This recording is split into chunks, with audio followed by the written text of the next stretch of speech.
Hello everyone. Last time తిరుమలకి వెళ్ళినప్పుడు వెంగమాంబలో కొబ్బరి పచ్చడితో అన్నం తిన్నాను. నిజంగా చెప్తున్నాను కదా, అసలు ఎంత బాగుందంటే స్పైసీగా ఉంది. నాకైతే చాలా నచ్చింది.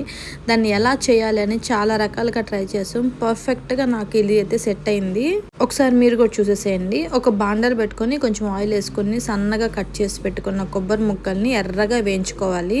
ఇలా ఫ్రై చేసుకునే ఎండు కొబ్బరిని అంతా కూడా ఒక గిన్నెలోకి తీసేసుకుని అదే ఆయిల్లో మన స్పైసీకి తగ్గట్టు ఎండుమిర్చి కూడా వేసుకుని ఫ్రై చేయండి. కొబ్బరి వేయించిన ఆయిల్ ఏంటంటే హీట్ ఎక్కువ ఉంటుంది కాబట్టి ఎక్కువసేపు వేయించొద్దు. అవి ఎక్కువగా నల్లగా మాడినా కూడా టేస్ట్ అనేది చేంజ్ అయిపోతుంది.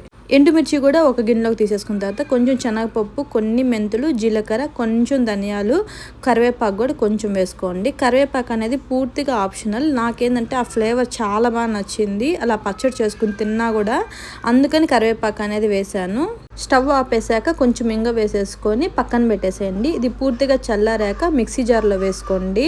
మనం ముందుగా ఫ్రై చేసి పెట్టుకున్న కొబ్బరి, ఎండుమిర్చి, ఈ పోపు అంతా కూడా మిక్సీ జార్లో వేసేసుకోవాలి. దీంట్లోనే నానబెట్టుకున్న చింతపండు, కొంచెం ఉప్పు వేసుకొని మెత్తగా గ్రైండ్ చేసేసుకోండి. ఇలా గ్రైండ్ చేసుకునే ప్రాసెస్లో ఏంటంటే కొంచెం హాట్ వాటర్ వేస్తూ గ్రైండ్ చేసుకున్నామంటే ఫ్రిడ్జ్లో పెట్టినా కూడా టేస్ట్ అనేది చేంజ్ అవ్వకుండా ఎక్కువ రోజులు ఫ్రెష్గా అనిపిస్తుంది పచ్చడి. ఈ పచ్చడే కాదు, ఏ పచ్చడైనా కూడా కొంచెం హాట్ వాటర్తోనే మనం మిక్సీ వేసుకోవడం బెస్ట్.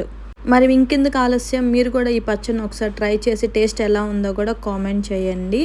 నా వీడియో నచ్చితే లైక్ చేయండి, మీ ఫ్రెండ్స్ అండ్ ఫ్యామిలీస్కి షేర్ చేయండి. సబ్స్క్రైబ్ చేసుకోవడం మాత్రం మర్చిపోవద్దు. ఇన్స్టా అయితే ఫాలో.